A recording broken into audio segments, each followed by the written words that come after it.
What up? What up? What up? Hey, man. Man, my man's we finally back. Been waiting on this. Man, Yeah, we yeah, gotta do another Freedmen's review, man, on this pivotal movie that's everybody's been talking about, Sinners. So yeah, bro, you just recently saw it, right? yeah. You've been talking about it, and I don't really see a lot of movies, Mm-hmm. so um, but you talked about it, and a lot a buzz going on about it, kind of with the whole independent, and then I guess Ryan Coogler got a distribution deal with Universal or whoever, Mm-hmm. and so or Warner Brothers, one of the Yeah, two, it was and Warner Brothers. yeah, Yeah, as well so Warner Brothers, and one of the cool things that he was able to secure was that after 25 years the movie returns back to him. The rights of the movie return back to okay, Ryan Coogler. He'll be able to, what I'm saying, own the rights to it. He's another thing that he negotiated in the contract. He's getting the money up front, like the money from the sales of the tickets and everything. hmm He's getting a portion of that. Normally, directors don't. You know what I'm saying? This it's not like so. Funny enough, they had talked about like things I have been watching. They were saying few some. This is not the first time this deal has been done, but this might be the first time a black director has ever done it. So Mel Gibson has had a deal like this, had these things negotiated in his contracts, as well as Quentin Tarantino. Those were I some of feel the like a big names. James Cameron or somebody like Yeah, that. yeah, right. You know what I'm saying? So like basically like he's gonna get paid his money up front. You know what I mean? As well as the rights of the movie are going to return back to him in 25 years, right? And so people have balked, certain Hollywood executives have balked at the fact that what I mean, that was really publicly talked about, and maybe how this would actually probably could possibly bankrupt or financially hurt the Hollywood studio system, because a lot of their lot of their money they get because they own these properties for such a long period of time, right? You know what I mean? I Yeah. mean, they just were talking about they're going to re-release Star Wars the episode 3, Revenge of the Sith. You know what I'm saying? It's 20 some years old, right? You know what I'm saying? Them owning those IPs and being able to continue to make money and so on and so forth, through the publishing, through the licensing, all of that, right? A lot of times these directors, that's what they have, that's what the Hollywood system, allows them to do, right? They get the money up front to make the film, right? And the studio, if it becomes a success, it's boom, blockbusters for them, and they just, but anyway, so yeah, so there's been a lot of talk about that, saying that Hollywood was actually trying to, the opening weekend, because I think the movie was shot for like 90 million or something like that, hmm um, or that was his budget, and freaking he got like within opening weekend was like 60 million on opening weekend, and it pretty much Yeah. stayed strong, even a subsequent weekend. So as far as it being able to make back what it, to break even was surely certain that was going to occur. But because that's all domestic, right? Not even considering worldwide, right? Even though they say black movies don't travel well worldwide market. But nonetheless, freaking, but they were saying like all of the Hollywood rags, like the I can't think of all the Variety and all of them were kind of kind of say, well, we'll see what it does, blah blah blah. When it's actually like this was the first time when you've had a completely original horror film like that wasn't tied to another franchise. You know what I'm saying? Like completely hmm original, like that was really like they were really underselling the what had happened in the box office in regards to it. It's definitely a unique film, man. It's not perfect. By no means is perfect. It was some plot holes in there. You know what I'm Yeah. saying? In the movie, which we're gonna like discuss our views about it. Some things that other people have taken away when I've seen their reviews, I didn't take away from it. You know what I mean?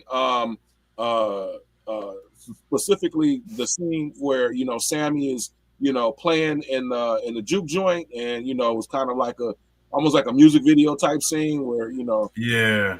yeah, that or what have you, like and I've seen the movie twice. I literally had want to go see the movie twice because it was like things that I saw I wanted to confirm some of the stuff that I thought I had saw in the first one. So, but anyways, bro, what was your experience when you went to go watch it? Yeah, so I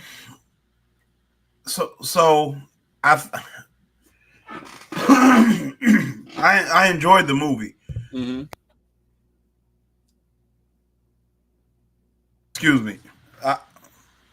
I enjoyed the movie. Give me 1 second. You need some water?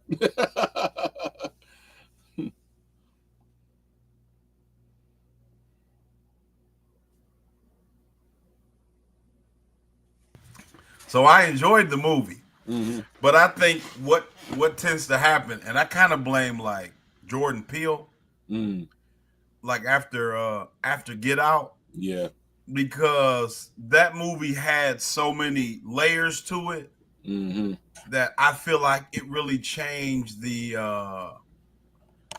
expectation of what black horror should be, right? And it was like it seemed like it put an undue pressure on black horror to be more than scary. You know what I'm saying? Like it's not enough. Like when you think about Jason or Freddy, or you think about Child's Play or Pumpkinhead, like they're not elaborate stories that get into some deep, double meanings and all this stuff and whatever. They're just scary. They're just weird concepts, and you're trying to figure out whether or not this is a scary concept. You know what I'm saying? But like Get Out had so many layers to it, and it was so much, meaning behind things that it made at least black horror, it made it have to become like a scavenger hunt, basically, where you're trying to understand like the deeper message behind every interaction, and you can't just be afraid. You know what I'm saying? Like even when you think about Us, right? And they were like, "What is this all about?" And he was like, "Well, I just thought it'd be kind of like a freaky concept, because when you think about Us, it makes absolutely no sense. Like on its face, it's completely nonsensical. Right. Like it doesn't. It's not even consistent within its own universe. Right. Yeah. Right. But on if you just accept it as a horror movie, yeah, it's freaky as hell that you'd have doppelgangers who live underground and who eat rabbits or what, we don't know because we never really saw them eat. But who can't talk, who all wear the same clothes, who can control you or you control them. That wasn't consistent. You know what I'm saying? That's scary, right? And so with this movie, you had so many elements of like where we're telling a historical fiction, and I think it keeps up with the kind of the theme of our channel, where we are looking at history and the historical context of the Freedmen experience in this country. But like it's so hard to separate our history from who we are, that it's hard to even tell like a fictionalized version of it, because you either get something like Bridgerton where it's like, this is ridiculous. Yeah, I refuse to watch that. I refuse. Well, I don't watch it, but you either get something like that or you get something like this where you still have some kind of it's the Jim Crow South, Deep South, and there's still like racist Klan member, vampire, dealing with that whole element and trying to navigate a horror film. Like it can't just be, hey, we having a scary movie about black people and vampires and this, like a movie that I think it does a decent job of kind of hitting on those was like Vampire in Brooklyn. Like it was just scary. Or Candyman, right? Candyman was a horror movie that dealt with black people in an environment where black people live, but like it wasn't crazy. I mean, there still was elements of like race involved in it because apparently we cannot escape that when we tell our stories. Mm-hmm. But like it never had a deeper meaning to it. You know what I'm saying? We got Bones, like where it was just enough for it to be scary. Like Candyman was scary. It was just scary. Like all the other stuff was kind of just like an attempt to justify how this individual came to be. Right, his origin story. It was just scary. It was a scary concept that you say this guy's name and he shows up and then you dead and that's it. And he in the projects like everybody else, Camp Crystal Lake and Elm Street. And this guy came to the projects and he came to Cabrini Green of all places. And the police don't come in here, but he is coming through and dragging you into the abandoned unit and killing you. You know what I'm saying? I feel you, man. I feel you. But but as a black person, even when I was watching, Candyman and films like that, I'm like, why are you killing black people though? Shouldn't he be off killing white people? Because that's who, you know what I'm saying? Like, so to a certain extent, like I get what you're saying, you know what I mean? But like I like it when at the end of the day, like when the enemy is, basically like for one, hey, so going to the whole a different genre with zombies, right? So one of the big thing about zombie movies like The Last of Us and what's the other one? The Walking Dead. Like the human beings are more scarier than the actual zombies themselves, right? And so, which again, even to me, I feel like I think that's crazy that they even have that concept. But ultimately, that what I'm saying, that's really the the ultimate thing is like humans are more evil and more to be afraid of than the actual undead walking zombies or whatever. What I like it where, and rarely do you see this in black horror, is where the white people are the ones to be the most scared of, and we come together and collectively fight against them. Even even though the vampire in this movie was white, but he wasn't a clear enemy. You know what I'm saying? It wasn't like now what I thought would have been a good concept. Hey, why don't we turn, which they kind of teased that a little bit, but it was under assimilation purposes, right? Because you still would have to be under Remy. But the whole idea of, hey, black vampires terrorizing like a white racist ass town, they wouldn't even let no movie get made like that. You know what I mean? Yeah. Like you know what I'm saying? Like you had somehow a black vampire lucked up to become a black, was able to survive a vampire attack and become a vampire on his own. And then maybe he had to you know what I'm saying? Because he was a black and he was a vampire, other vampires, he would have beef with other white vampires. You know what I'm saying? Like it would translate right into, you know what I'm saying? And that's something I think they like in a lot of fiction that I write. I'm like, racism still going to exist no matter what the situation is. You know what I'm saying? So in a lot of times in these movies, like The Walking Dead, all of this, like because it's written by white directors, racist. Now it's everybody's colorblind. You have people perform and do things that you like. There's no fucking way that would happen. There's no way that this black person is going, be cool with this white person. You know what I'm saying? And join him. Post-apocalyptic. Yeah, apocalyptic zombie hellscape. Yeah. Well, that wouldn't. You know what I'm saying? Race wouldn't escape that. Just like for instance, like with Interview with a Vampire when in this recent incarnation on AMC. Yeah, I was going to bring that up. Right, in the recent incarnation of AMC where you got the white motherfucking, whatever his name is. I can't keep up with all the names, but they changed one of the characters to be Lestat, and I forget the other one. Lusat, and I forget whatever.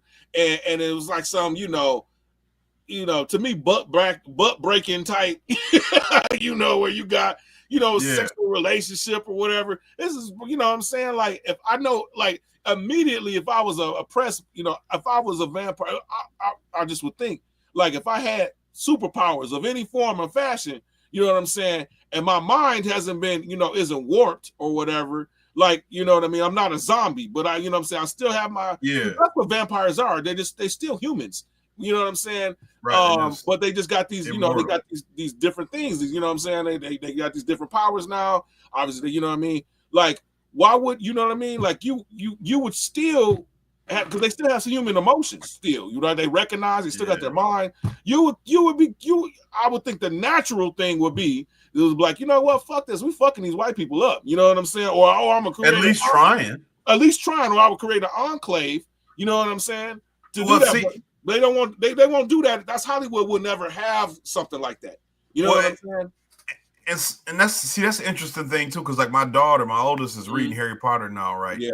And so she's really into the books, and I read them all when they were, kind of like culturally more relevant, I guess, Right. And so the lady, she's British, and she's made a lot, like she's in trouble because of her views on like trans issues, but she made changes like LGBT, or I guess LGB changes to Harry Potter kind of after the books were written, and like they're doing a show, and she's done some plays now. She's changed some. She race swapped some of the characters, and right on the show they're doing yeah.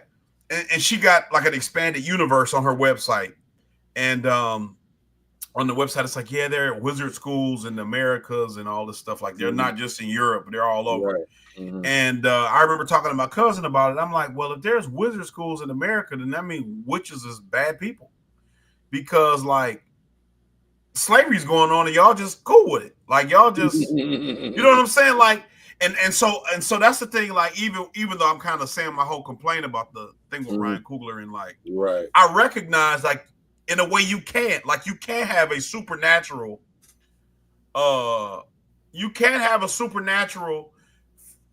historical fiction of black people in America without having these conversations, because this is really what happened. So either you trying to say we're complicit in this because we're all powerful beings, or at least supernatural beings who could have interfered in some way and didn't, or you completely ignoring the elephant in the room. So, right. I mean, I recognize, because even like you said, there was witch and wizard schools in Africa. So all during colonialism and the transatlantic slave trade and all this stuff, y'all was just allowing your people to be sold off and destroyed. Like, you know what I mean? So yeah, I agree. Right. You wouldn't be able to have a movie written where there was real retribution had. It would never get made. Right. Nobody would fund it. You wouldn't even be able to make it independently. Right. Because there would be too much pushback. Nobody would distribute it for sure. Yeah. Nobody would allowed to make it. They wouldn't distribute it. You know what I'm saying? Nobody would distribute it. Get it at any independent film festival. Wouldn't be on Amazon Prime. Wouldn't be on Netflix. Nothing. Nobody gonna see it. Hey, you can have it on your website. That's about it. Hopefully, you might. They might kill your website. Kill your web. Yeah. Amazon Web Services will be like, no, Playboy, you ain't doing it. DDoS attack. You know what I'm saying? Denial of service. You know what I mean? Yeah, bro. Because it's frustrating being a fan of this type of stuff.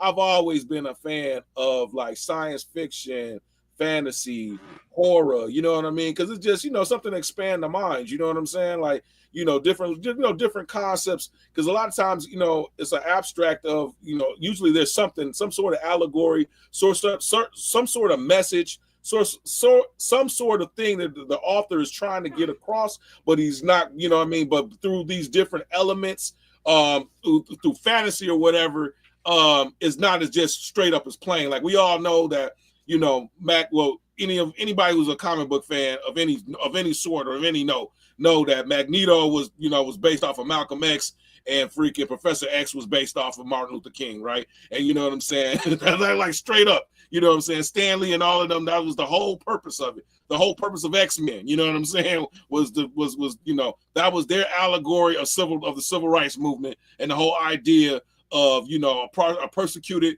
race of people, based on something that they couldn't control, i.e. mutants, you know what I'm saying, versus humans, i.e. white society, you know what I'm saying, and it's told in this fantastical but again, these were written by white people. You know what I'm saying? And, you know, these are, you know, and it's flawed, and you know what I mean, and it's unrealistic, and you know, and so I congratulate Coogler from, you know, getting this project done. He was bringing a lot of stuff. If you had to look also too, like what he was, you know, his interviews, what he's talking about, like, you know, the character Sammy is really based off of his uncle, you know, who's the, you know, his family's you know, oldest patriarch, you know, that, you know, who had originally come from Mississippi. You know what I'm saying? You know, you know, my people also from Mississippi. You know, all four of my grandparents are from Mississippi. So this movie really resonated a lot for me. The first portion of the movie, again, like, you know, some people complained, some people liked it. You know what I mean? I liked it. You know what I'm saying? Was kind of a period piece about, you know, the Mississippi Delta, you know, and my grandmother came from there. You know what I mean? So, like, you know, what's the actor's name? Delroy Lindo. Yeah, Delroy Lindo, right? When he's playing, you know what I'm saying, that blues player, you know what I'm saying, like, bro, the way his mannerisms, his talk, his, you know, everything, bro, reminded me of my grandmother, man, because that's how them people talk from that region of the country. You know what I mean? And like, dude, I'm telling you, like, this movie is like so impact. Like, I went back and, you know, I'm fortunate enough, I have an audio tape of my grandmother, man. And, you know, I was getting you know, to try to listen. It's kind of, you know, blurry a little bit. Hopefully one day I can get that cleaned up, put into a digital version to clean up all of the background noise so I can hear her voice really clear. But just hearing my grandmother's voice, bro, man, just brought me back to that time, because my grandmother grew, you know what I'm saying, my grandmother was, both of my grandmothers were 1916 was when they were born, you know what I'm saying? So, like, that's how my family, you know what I'm saying, like, you know, I'm at the end of the Gen X, but, you know, part of the he said, yeah, I like it too. I like I said, but there's flaws in it, and there's a lot of there's some plot holes. You know what I mean?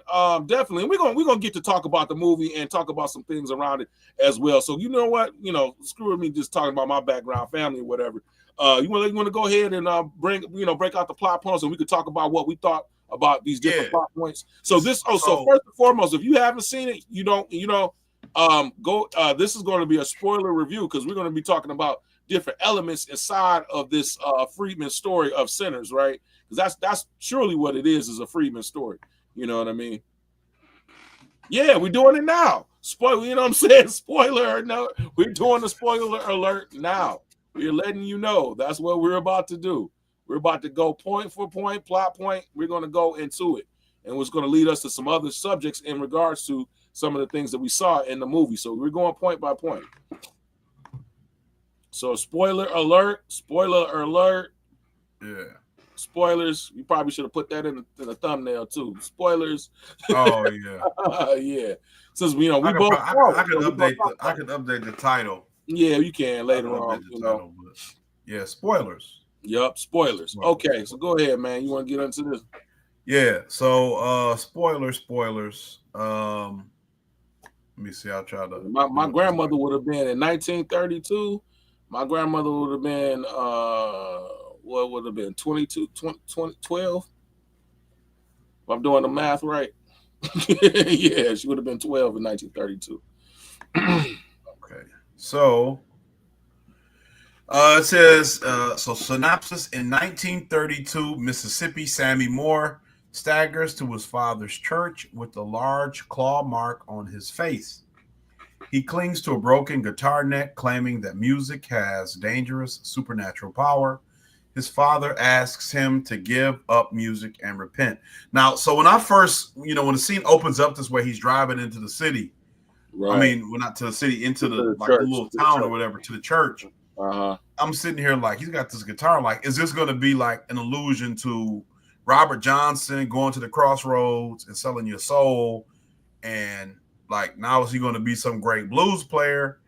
And I thought that too, bro. Yeah, as the story kind of told in reverse, I'm like it kind of, because you didn't know it was in reverse, right? It didn't really. I mean, it did tell you, but you could easily kind of mistake. It is like one day later, but with the very first scene, right?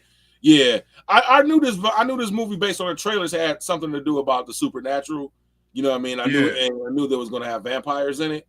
So in a way, I'm like I knew that because of the trailer. The trailer does reveal like that there's something supernatural. Let's say that. You know what I mean? The very first trailer did. So I knew that. I knew from the trailer. So I'm thinking like, okay, is he a vampire or what have you? Okay, 16. All right, man. Thanks. Hey, I'm just doing math right off the spot. You know what I'm saying? I'm like 12 minus 6, whatever, man.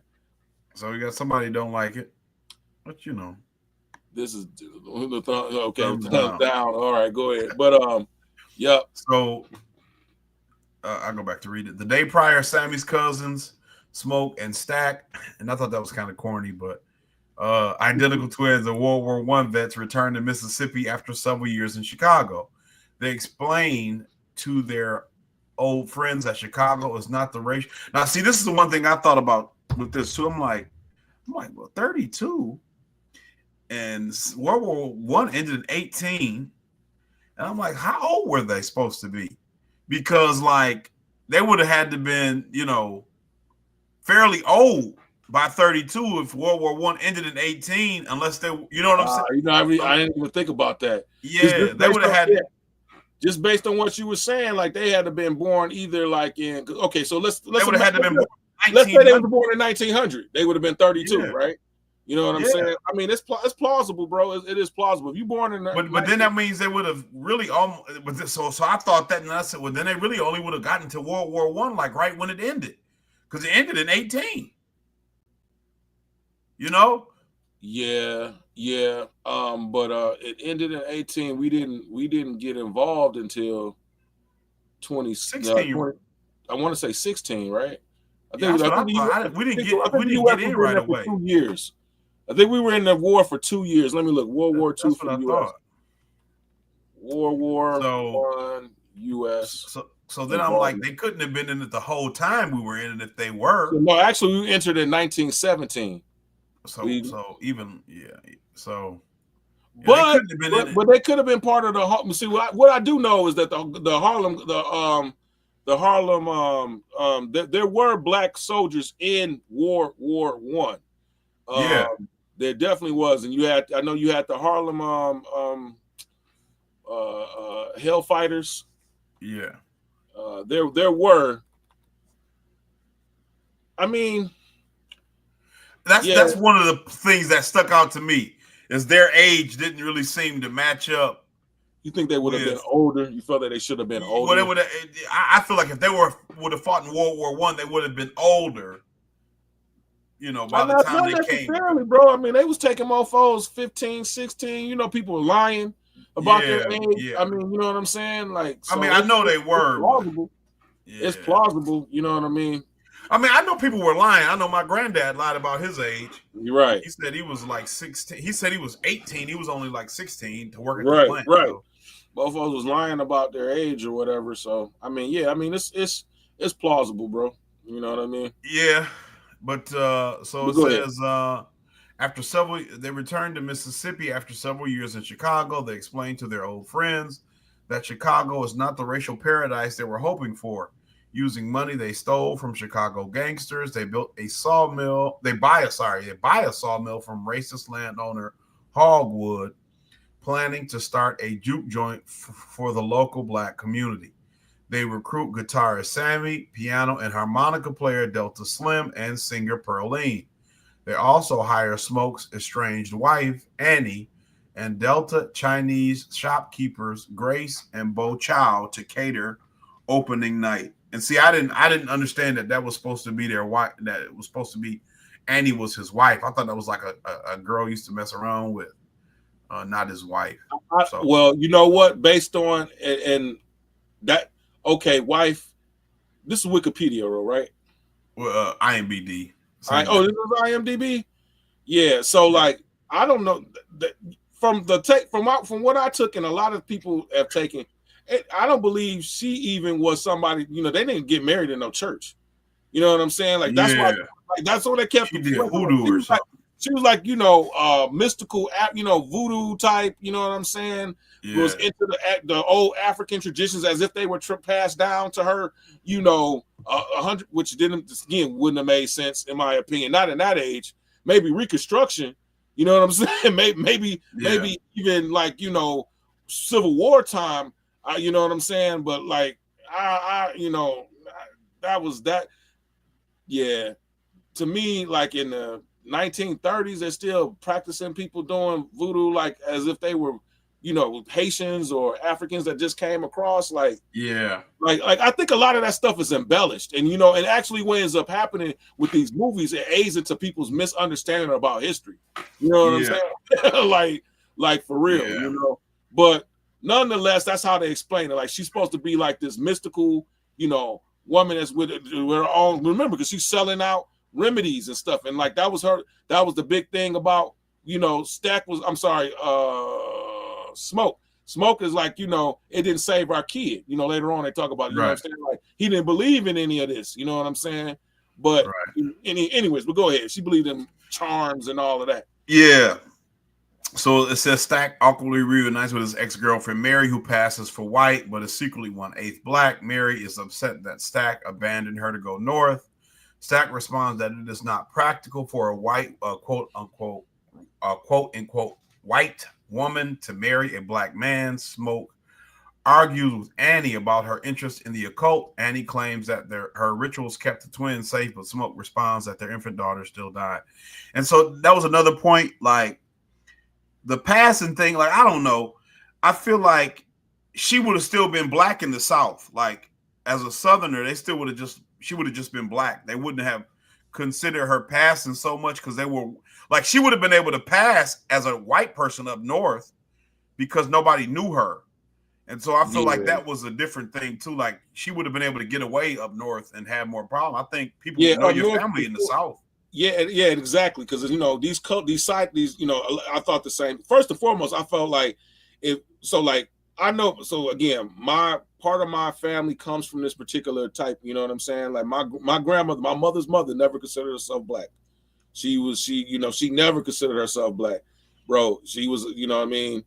I got that's a story for another day, because my mother used to question her, well, Mama, how you not black and you got black kids? You know what I mean? But it didn't matter. You know what I'm saying? Like mulatto communities dealt with other mulattoes for the most part. You know what I'm saying? Like they really didn't mix, and I actually have a clip that I wanted to kind of go over that. So this whole idea that this would even be a thing for them is not as true. You know what I'm saying? The communities were pretty segregated.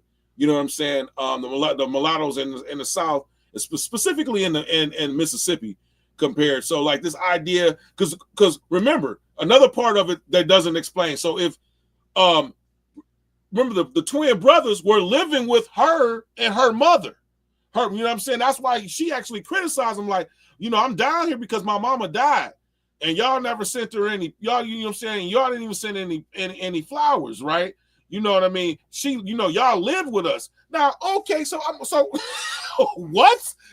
You know what I'm saying? So we have to believe, right, that it was such an issue, like you said, like that she wouldn't the threat of him being with her was such an issue. Well, I'll be damned if the mama raising two black boys with the daughter and all of that wouldn't have been the issue. You know what I'm saying? Like, you know what I mean? Like, unless, again, her mother was non-passing. You know what I'm saying? Like, it kind of didn't make any sense to me. You know what I mean? Because I don't know if you caught it or not. Smoke killed their father. So that was another kind of depressing thing. They make the father to be like, he was a violent person. You know what I'm saying? Hence, they inherit his violence. So they all talked about this, and this was never shown on the picture. It was all done in dialogue. You know what I mean? Yeah. And so like I said, over time, watching different reviews, kind of watching it for a second time, because I missed that. I didn't pick that up. My first viewing of the movie about the father being like, you know what I'm saying? Like, I guess the father was gonna beat or beat Stack. You know what I'm saying? Yeah. And then I guess he was beating him. Yeah. Right, he was beating him. I guess Smoke killed him. You know what I mean? Yeah. And then they became orphans, and then her mama took them in. But I'm thinking like, well, if you so white passing, you know what I'm saying, and that's such an issue, so to speak, why would your mother ever accept taking 2 orphan twin black boys into her house? Everybody in that town would have known that y'all would have been living with each other, unless, again, like you going back to what you just stated, right? That they were never considered white to begin with. They just some light-skinned mulattoes. You know what I'm saying? Like, you know what I mean? It kind of took away from this whole that they couldn't be together because of what she looks like. You know what I mean? Yeah. Because if she's like this, more than likely the mother or whoever, they all trying to live that type of way, or they ain't gonna want to have to do anything with no, any recognizable black person or what have you. You know what I'm saying? They would have segregated, just even in the fact that, okay, we mulattoes, but you know what I'm saying, but we not black. We're not trying to identify or bring you into our family. You know what I'm saying? Like, it's okay. Y'all got y'all area over there. We got our area. We deal with our people, blah, blah, blah, so on and so forth. Like, this whole idea that they would be mixing and that, you know what I mean, that they would be like socializing like that or in relationships like that didn't really make a lot of sense to me, bro. You know what I'm saying? Upon, further inspection. But go ahead. You want to keep on? Well, I wanted to kind of bring up the point you talked about with the dad, because that was something like it's a video of James Baldwin where he's having it's a dinner with the press club, like the Washington D.C. press club, and I think it was like 83 or 86, because I think he died in 86. I think it's 83, and he kind of talks about the color purple and how, Mr. Danny Glover's character is like the bad guy in the story, and there's no reason for it. Right. And it's like it kind of shows you the kind of person Alice Walker is, and how she feels about black men. That you have a movie that's a Reconstruction era movie about America in the South, Southern Reconstruction America, and the main villain is a black man. You know what I'm saying? He leaves to go out into the world every day, and we never know what he does or who he interacts with or what his relations are outside of his little house. But he's the villain. You know what I'm saying? Yeah. And not only him, all black men in the movie were the villain for the most part. Right. I'm gonna say that I think actually it was even post Reconstruction. Color purple. What time did it take in? Color purple time period. Because I thought it was like it's 1909 to 1949. This is the time we're talking about right now. So it's post. I thought it was still the 18s, but no, it's post. Yeah. Because they had vehicles. Bro. That kind of gave it away. See, I've only seen it once. You've only seen it one time. Yeah, I only need to see that one time, bro. Yeah, true. That movie is too. That's enough for me. Once was too much. Yeah, but how is he the main bad guy?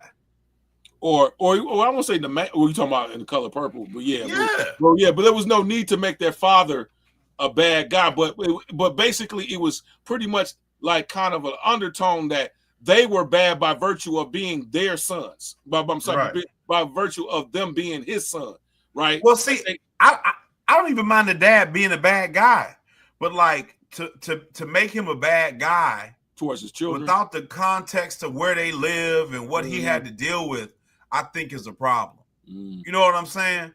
Like, to make it seem like he was just some like unabashed bad person. You lived in Mississippi in the 30s and earlier, bro. I guarantee you had a reason to have a short fuse or a temper or whatever. You know what I'm saying? Right. I think it was. I think they tried to explain it to the fact that their mother had passed when they were born. Right. I think it was something to that effect. Like, he didn't like them because the mother had passed away because of, during the childbirth or something to that effect. So he had like a disdain for them. You know what I'm saying? Because of that. That was my kind of understanding of it. I would probably have to watch it again, but you know what I mean. But go ahead, let's keep on going. Yeah, keep on going. So Remick, an Irish immigrant on the run from roving Choctaws, bribes Klansmen Bert and Joan for refuge before turning them into vampires. It turns out the Choctaws were actually vampire hunters. Now, see, this is another thing I would have liked to have seen them more in the movie. I didn't really understand why they were there for that split second and never again seen. Like, it doesn't seem like, you're chasing a vampire and then the vampire's in his house, he's going to turn these people, and you never tail them again or never show up to warn anybody in the town or in the surrounding areas to be like, hey man, there's a vampire around. Like like that to me was like, we talked about plot holes. That to me seemed like a glaring plot hole. It was definitely a glaring pothole. The biggest for me was they were chasing him during the daylight. Right. He was burning. Right. Well, how the hell they was chasing him? He should have burnt up like you should have immediately. Immediately should have burnt up because it was at least dusk. You know what I mean? It was dusk for sure, right? But he just plops into the scene, running, burning. You know, you see his skin smoking. Right. Like, so where the hell did they? You know what I mean? Like, that should have been at the bare minimum. That should have been explained because it. You know, okay, all right then.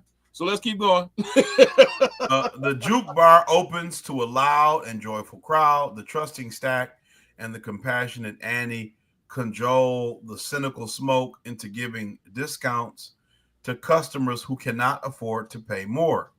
Sammy's music performance entrances the crowd, transcending time and conjuring spirits from the past and future. Of all the things, you know, even though this is like a supernatural historical fiction, that this part kind of took me out of it. You know, unbeknownst to himself and the crowd, this catches the attention of Remick, Bert, and Joan, who arrive and offer money for entry.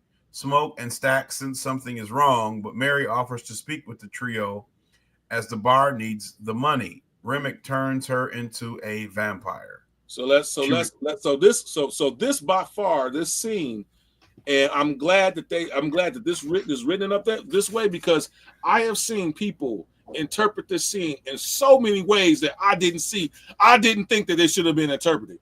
Now, the way that they explained it on this is how I understood it. So a lot of people, so some people are saying that it's obvious that Remick wants Sammy's at some point in time in the movie. Remick wants, he even tells him, hey, just bring Sammy, because he wants, quote unquote, his power. But the thing is that Sammy doesn't know he has this power. Sammy has no idea that this is what's going on. You know what I mean? No, none of the patrons know. He doesn't know. Because if he knew, then shit, I would have been conjuring up a spirit to deal with this motherfucker. Like, hey, bring me some Zulu warrior from, across town to fight this motherfucker, right? You know what I mean? He had no idea this was going on at all. Nope.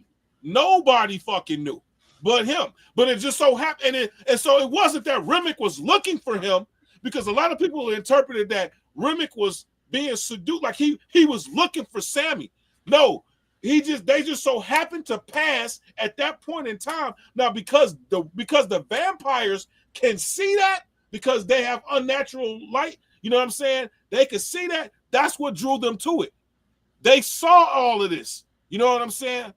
So they saw it. It was in the moment. It wasn't that Remick was looking for Sammy because somehow, he can sense Sammy from way over by yonder. You know what I'm saying? Like, that wasn't the case.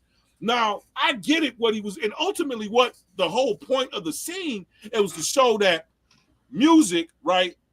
Our music is tied.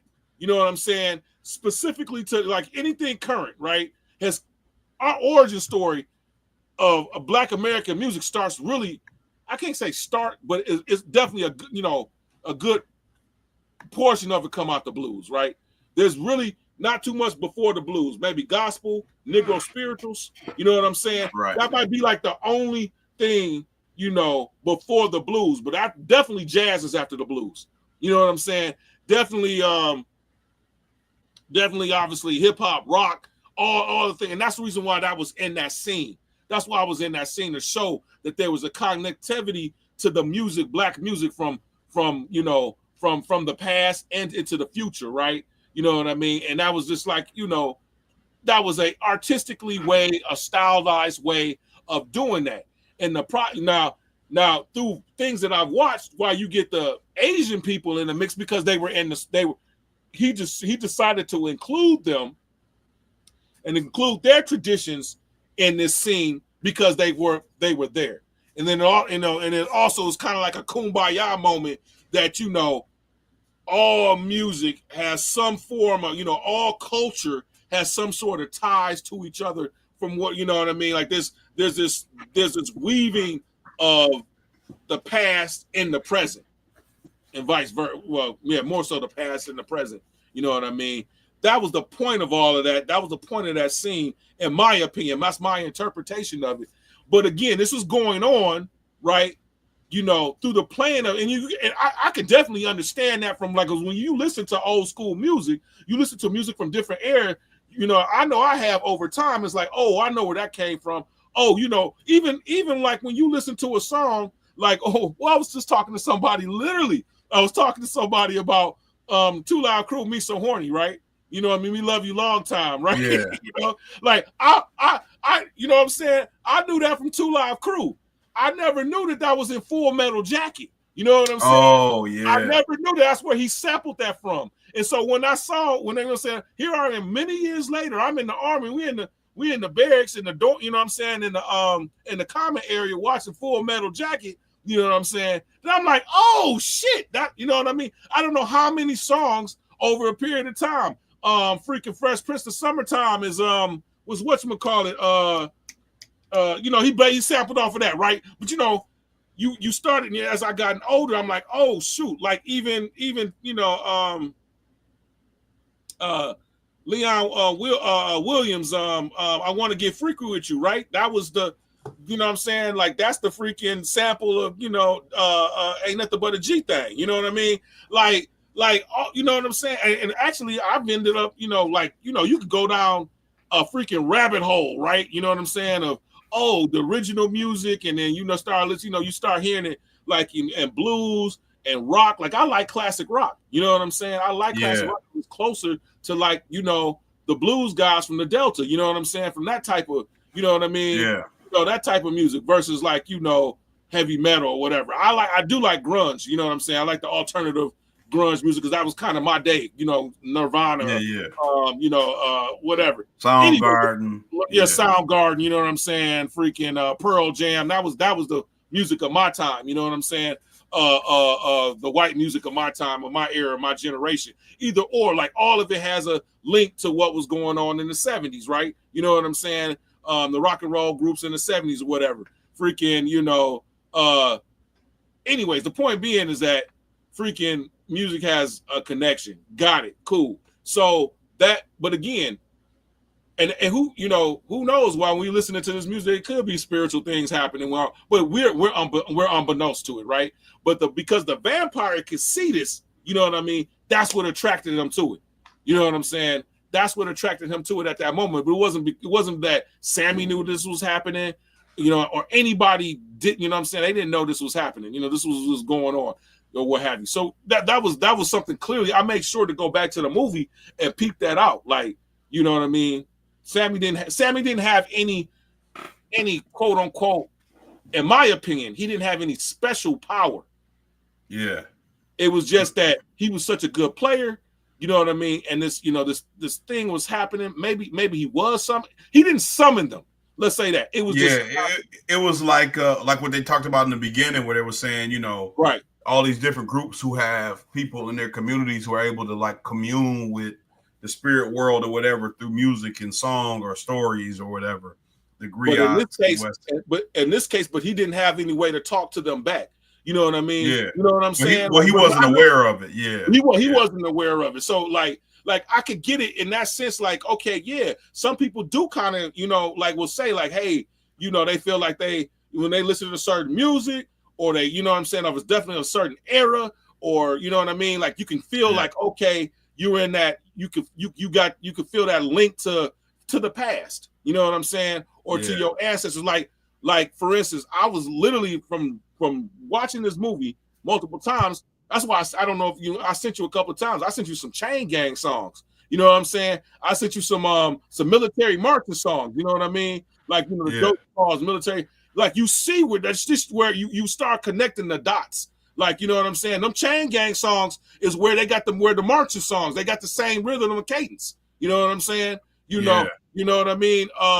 they're talking about the marching, the marching songs with the army do, like we call them cadence, right?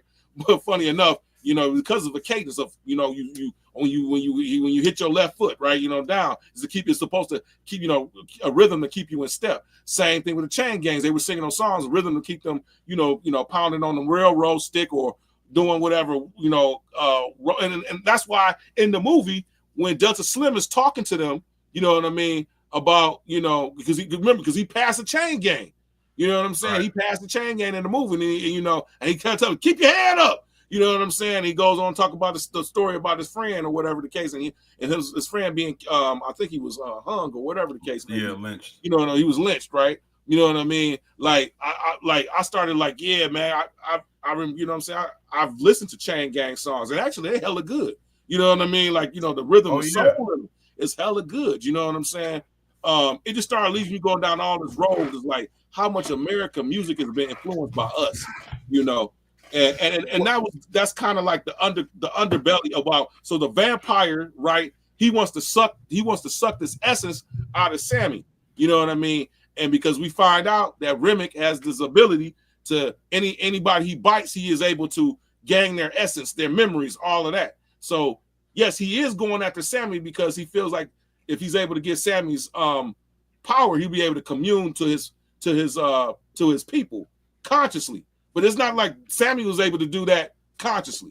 That was something unconsciously that he did. Yeah. All right, you can keep on going, bro. If you want to talk about something. Oh no. What was I going to say? You were saying. It was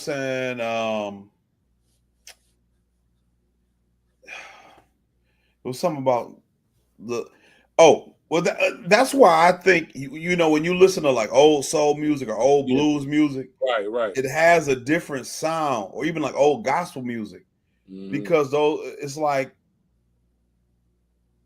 in the way that people sound, the way they sing, the life they live, like it doesn't mean that a person can't learn to play a certain way without having lived a certain struggle.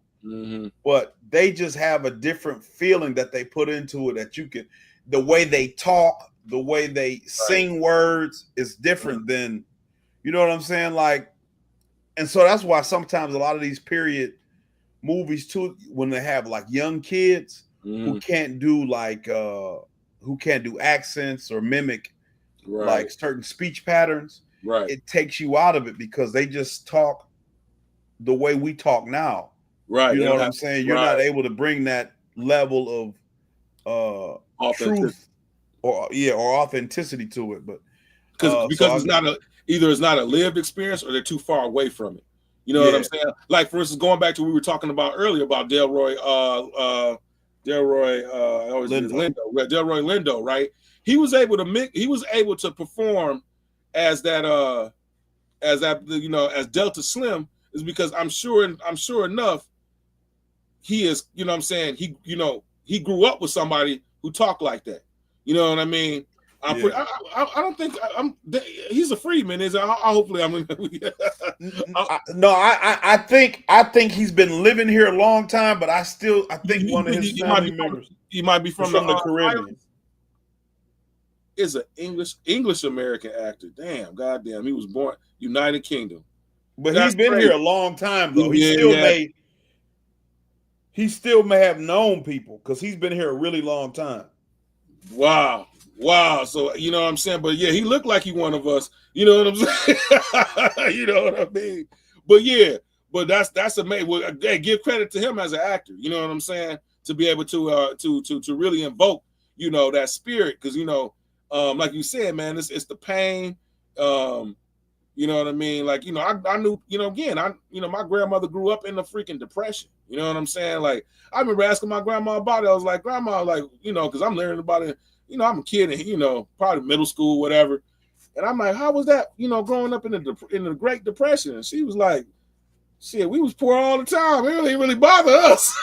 It was really like no fucking different. You know what I'm saying? You know what I mean? Like, to have that experience, bro, like, talking to somebody who grew up from that era, man, you know what I mean? It just brought me back to that. You know what I'm saying? It really made me miss my grandmother a lot, dude. and you know what I'm saying. She died when I was like 16, and I didn't really appreciate her as much as I do now, and but I did get down. I did sit down with her, and then did kind of, I was like 13 years old. This even tell you what type of kid I was, man. I was 13. I had a tape recorder. You know what I'm saying? Me and buddies of mine, we used to record these tapes. We thought we was little revolutionaries and shit like that. And but yeah, man. And we used to be, we would play music on them. You know what I'm saying? Hieroglyphics, Dale the Funky Homo Sapien. We had little intros. We did a little production and everything, dude. Anyways, but I had this tape deck. So I just told, I'm like, let me ask my grandma about, how was it, for her growing up in Mississippi coming up. You know what I mean? And yeah, like I said, one of these days I'm gonna take that tape somewhere so it can, so it can clear out all of the because it's shit, that tape was probably 93, 94 or something like that. When I made it, man. But bro, just to be able to hear a little bit of her voice, bro, man, is just, it's amazing, man. And then hearing myself at 13. Okay, grandma, it's like October 30th, 1993. You know what I mean? But yeah, it's that was the main thing about this movie that I really like. Like I said, the front portion of it, when they're coming down south, you know what I'm saying? They're gathering all the things together to get the juke joint going, so on and so forth. I did like the sex scene with Smoke and old girl, because I've liked old girl from Love. It's crazy. Anytime Lovecraft Country, she played in Lovecraft Country, the actress that played Annie or whatever. I've always been attracted to her. You know what I'm saying? But anyway. Yeah, man, it was just a good movie. Like I said, the first half of it was really dope. But when the vampires start showing up, this is when it started really like, oh my God, this is not making any fucking sense.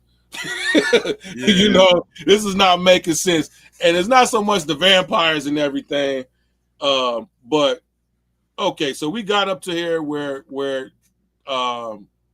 did you read that Mary spoke to the trio?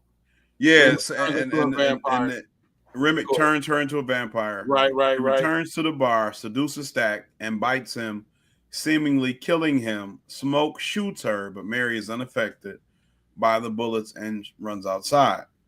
Annie convinces Smoke to evacuate the bar, but this allows the vampires to turn the patrons. Bo agrees to pick up a getaway vehicle, but is turned too. The bar staff learn that vampires cannot enter a human building without an invitation. Stack. Let's see. We got a comment here. Oh, what's the comment? Just eyes. Oh, okay. Stack. Let's see.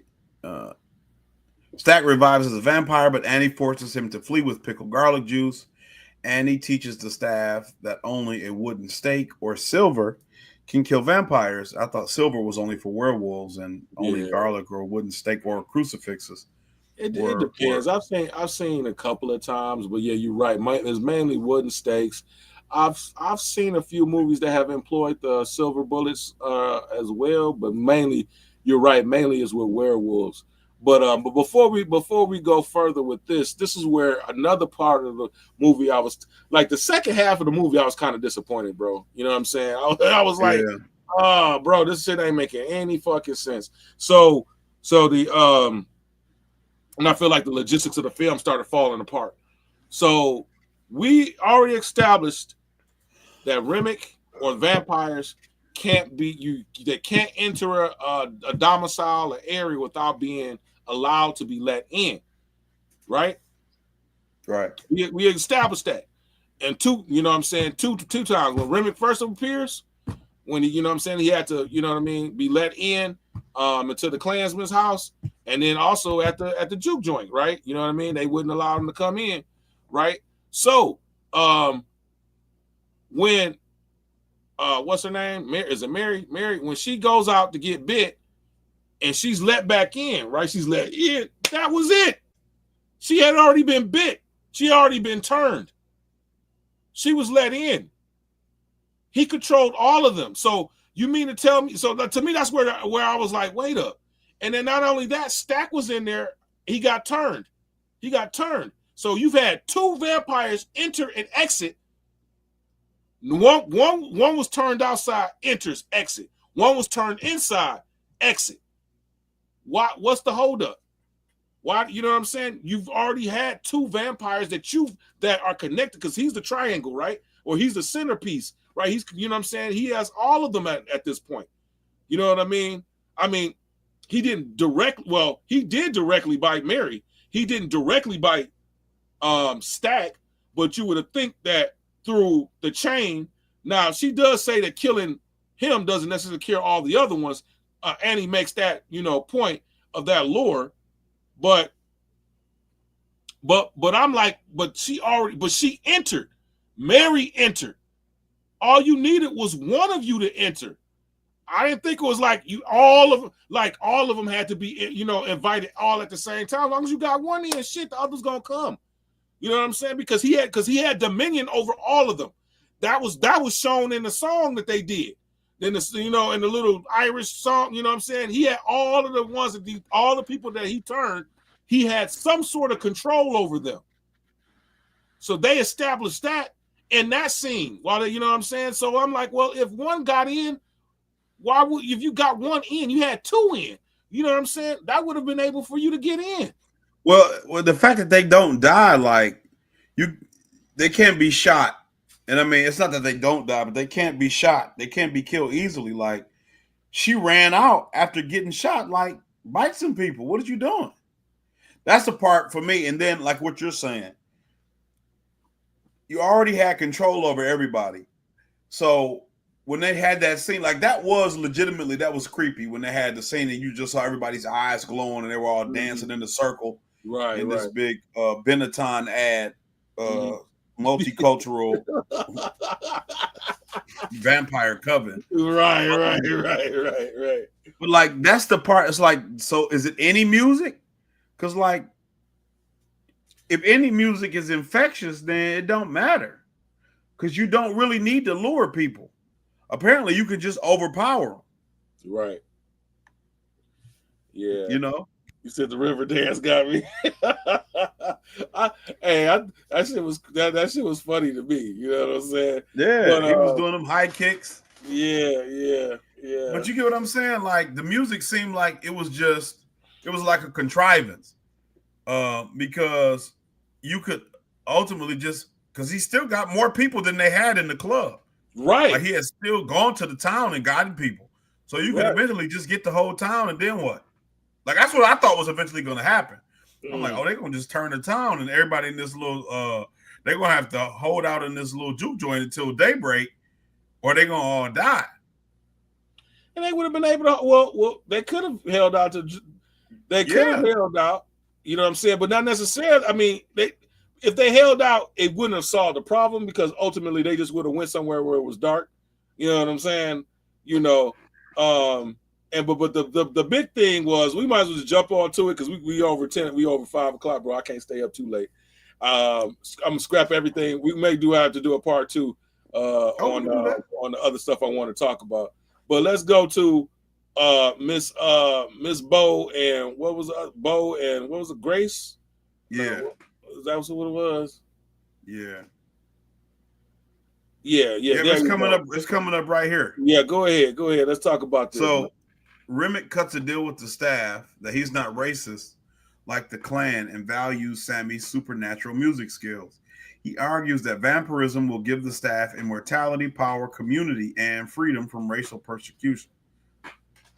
He also warns Smoke that if he does not accept the vampire's help, Hogwood, who is secretly the local Klan boss, will kill them in the morning. Like, that would have been a secret in the 30s in Mississippi. The staff declined the offer. A visibly distraught and nerve-wrought Grace goads Remick and his army of vampires to attack the remaining survivors after Remick and Bo threaten to turn her daughter. The vampire horde rushes the juke joint and battles the remaining survivors. In the ensuing struggle, both Grace and Bo perish together in fire after Grace stakes Bo through the heart. Annie is bitten by Stack, and Mercy killed by Smoke per her request. Delta Slim is viciously mauled and bitten to death by a mob of vampires in a bid to buy time. And I thought that was messed up. I'm like, man, bro, they eating dude. The remaining survivors, consisting of Smoke, Sammy, and Pearline, attempt to escape the establishment through the upper floor, only to have their escape attempt thwarted by Remick and Stack.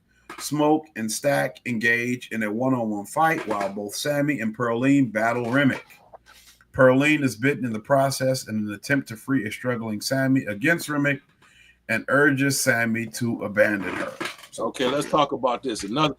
This particular scene of the movie was, to me, completely gracious. It was very frustrating to watch. Look, as soon as old girl started having problems, as soon as she started, when as soon as, like, you know what I mean, she started having issues, and she looked like she was gonna call him in, because it was like a good tense moment from the time that, Bo, her husband, and talking about he was gonna go turn her daughter or whatever, right? From that point forward, she was a liability right then and there. And as the whole group, hey, bro, kick that bitch out of there, bro. Right. Like, throw her out. Like literally. And then, they go try to, because she's arguing with him. And I'm like, yo, either A, knock her ass out, you know what I'm saying, to where she's just unconscious, you know what I'm saying? Or, or tie her up. You know what I'm saying? They tried to, the whole thing was a verbal, right? So, to me, the only thing you could have done is either A, pushed her out. Gagged her, yeah. Either gagged, you know what I'm saying? Subdue her. The best would have been to knock her out. That would have been the fastest, easiest remedy. As soon as that happened, bam, you know what I'm saying? Headbutt, something across the head, knocked her ass out, or opened up the door and thrown her out. You know what I'm saying? Like, hey, bitch, we gonna throw your ass out. Boom, and they would have, but anyways, but at this point, she let them all in. And then she would have been the first one that got the shotgun blast, bitch. She would have been the first one. You know what I'm saying? When she said, or like I said, kill her.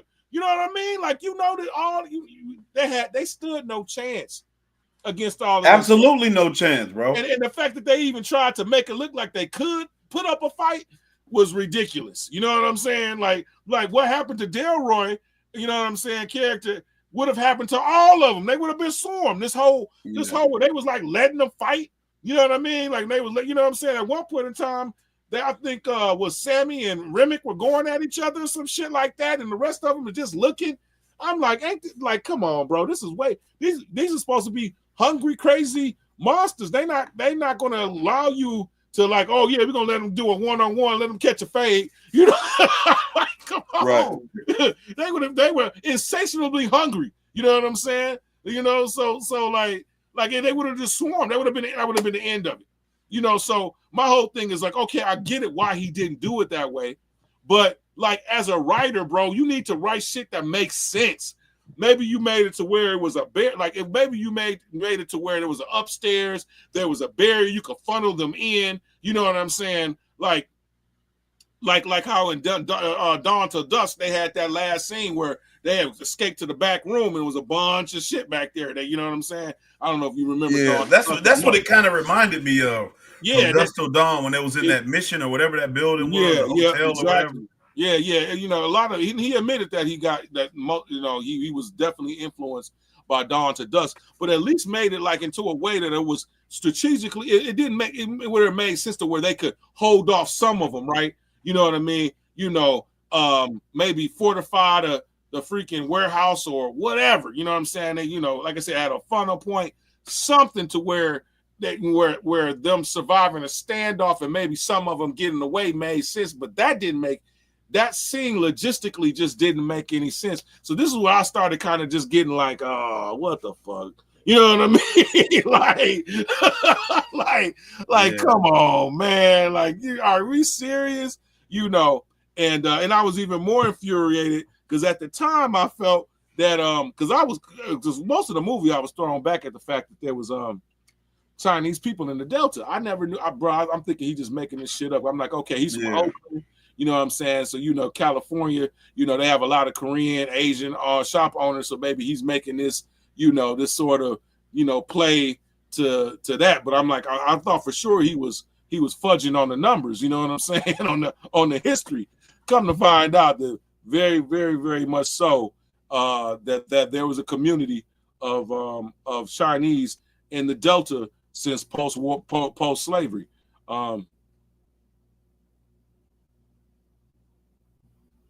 Yeah, it said what God was the history of their childhood. Their father's death never came into the play. That was a perfect background to add to the conflict at the end when the twins are fighting. Maybe so, for sure, unless one considered one was closer to the father than the next. But it sounded like what they were alluding to, Krista, was that they were united because of the treatment that they got from their father, right? Smoke killed their father in protection of his younger brother Stack. So that's how they use that element to kind of show that they were always together as brothers and twins, and they had this type of connection or whatever, and then the whole turning was supposed to show that conflict of them. Obviously it's so much so as we get to it, we can continue reading on, bro, and go ahead and wrap this up.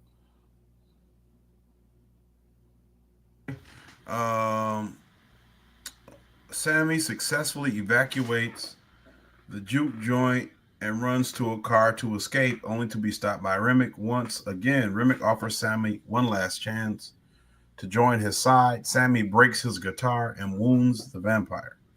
A surviving Smoke arrives just in time to stake Remick.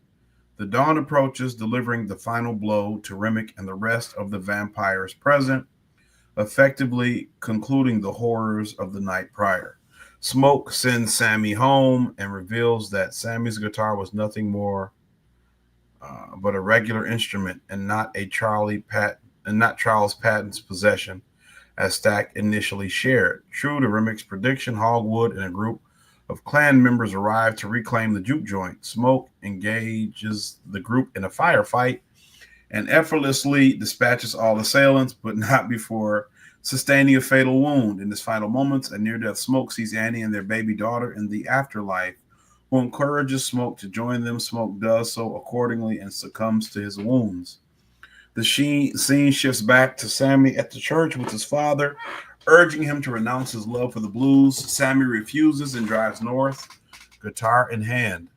In the mid-credits scene in '92, an elderly Sammy, now a popular blues musician, is visited by a modern-day ageless Stack and Mary. It is later revealed in a flashback that Smoke struck a deal with Stack for Sammy's freedom in exchange for Stack's life. The couple offers Sammy an opportunity at immortality, though Sammy declines. Stack requests Sammy to play a song for old time's sake, to which the musician obliges. In a final parting moment, Sammy confesses that although he still has nightmares about that evening up until the sunset, it was the best day of his life. Stack agrees that it was the first time he saw his brother and the sun. It was the last time he saw his brother and the sun, and the only time he truly felt free. Yeah, and then they had another scene where, another end of credit scene where Sammy's playing this little light of mine on his guitar in the church. I didn't really understand what that scene was. I didn't understand, did that happen post or pre this whole incident? I'm not.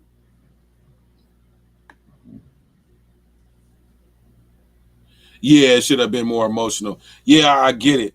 Yeah, you're right. But it was, the movie took. Yeah. I definitely concur with you, Krista.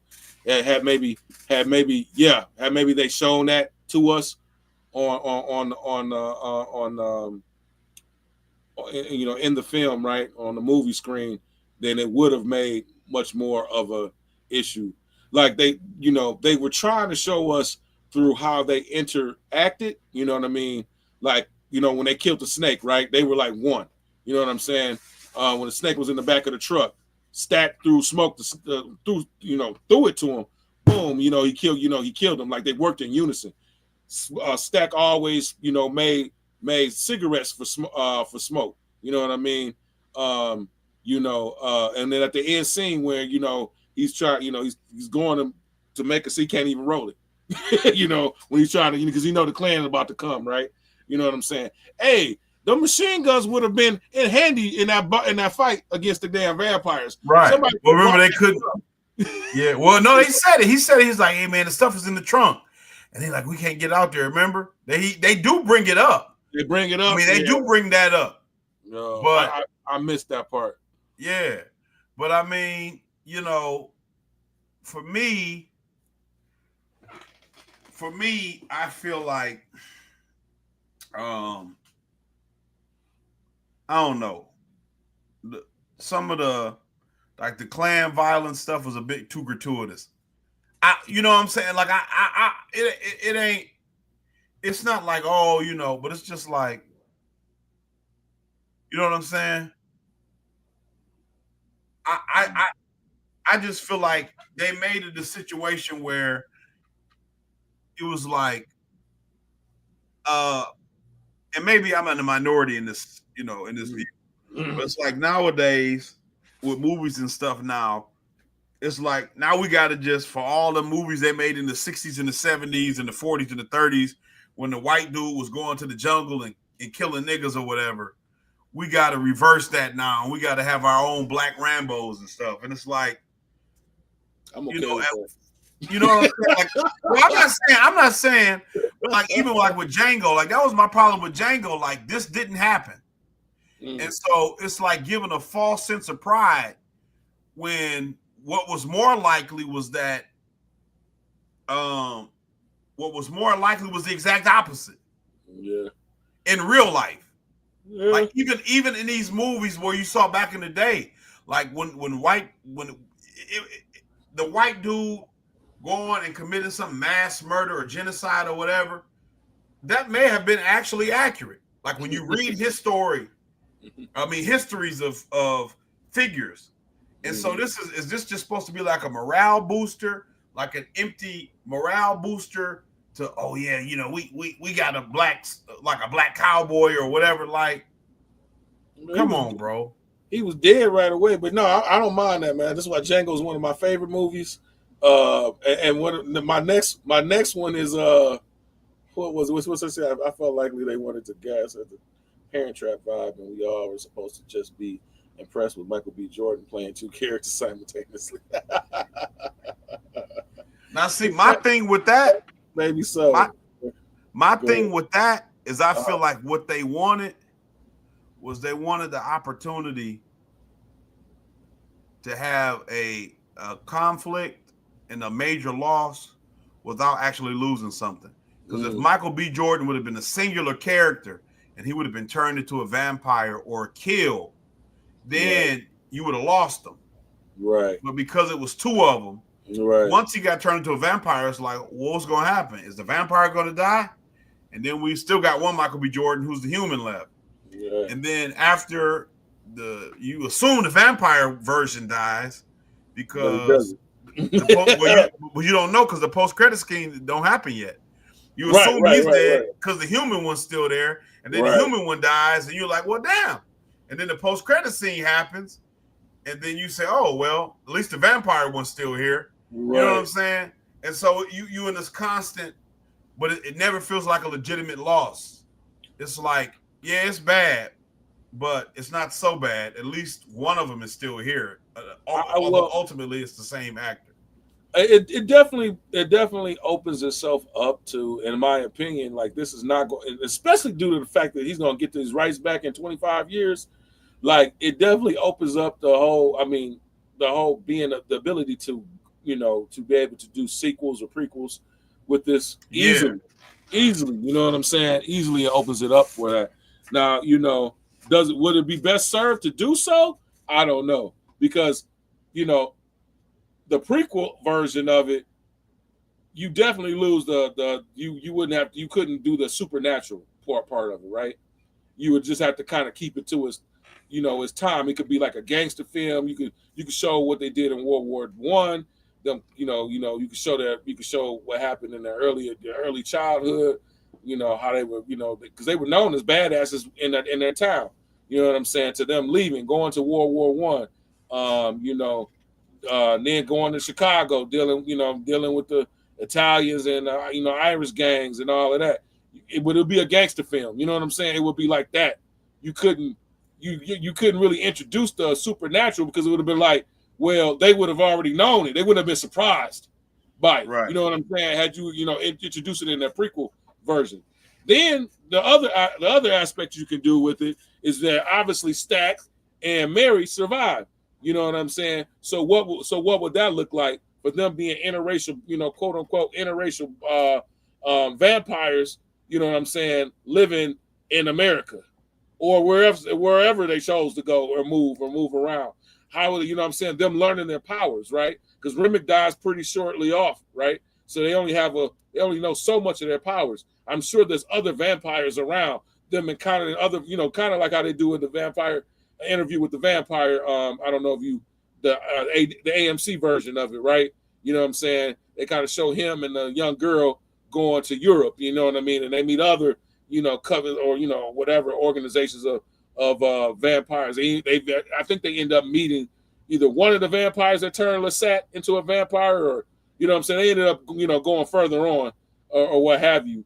And there's a whole thing behind behind Lestat in the franchise of the interview of the vampire, right? So I'm just saying you could go that route, right, where they kind of like learn or they meet other vampires, maybe even throw down with other vampires. You know what I'm saying? Those are the only really ways you could go with it. That's you know what I'm saying?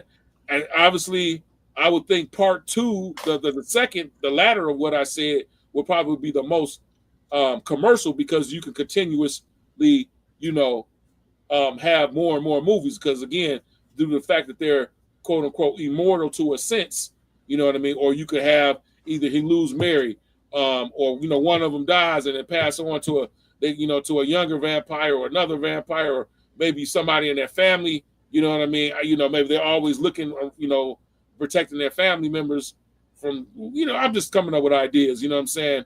I think it would more likely than not would have to stick with Stack and Mary. You know what I mean? And any ramifications that come out, that happens as a result of their adventures. You know what I'm saying? Maybe you could introduce a new, another character. You know what I'm saying? That could carry it on past that, if the franchise can even go. Could be done that way, right? Like some passing a baton to a different character that's that they developed that everyone beloves. You know what I'm saying? And then now we following that character. More like, you had Anakin, Obi-Wan Kenobi, but now it's Luke, and you know what I'm saying? Now we're talking about the Mandalorian, and now we're talking about, Grogu, and you know what I'm saying, for those who are into Star Wars, right? And now there's, the characters have been, the timeline of the movie has been pushed beyond the original characters. The original characters get you so far, get you up to the new generation. The new generation takes over.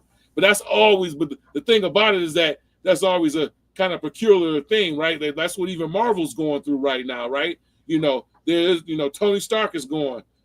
You know what I'm saying? Captain America is gone. You know what I'm saying? Like, now you got this Iron new Man. crop. Oh, yeah, you said You know what I'm saying? Yeah, Iron Man. Now you got the new crop. You know what I mean? And a lot of audience, it's kind of hard for them to transition to the newer, later versions of these characters, or the ones that's supposed to take over. You always kind of focus on the original ones, right? So you always run into that. But hey, bro, it's been good, man. We know there's a bunch of other stuff I wanted to talk about, man. We can do a part two. We can definitely still do a part two. Yeah, we can do a part two, man. But all right, I gotta get out of here. I gotta wake up in the morning, bro, really early. All right, then, bro, man. But hey, man, it's been good, man. Another Freedmen reviews knocked out of the box, huh? Yeah. We have to, try to. Your audio went out, bro. Oh, it did. I just didn't hear that last. You're good now, but I didn't hear that last part. You said we always try to Yeah, I said maybe Tuesdays can be a day we start doing Yeah, more stuff on. You know, yeah. we always That just got to sounds fair figure to a me. day. That sounds good to me, bro. Okay. Yeah. All right All then, right. man. Well, you know what I'm Peace, saying. folks. Peace and reparations.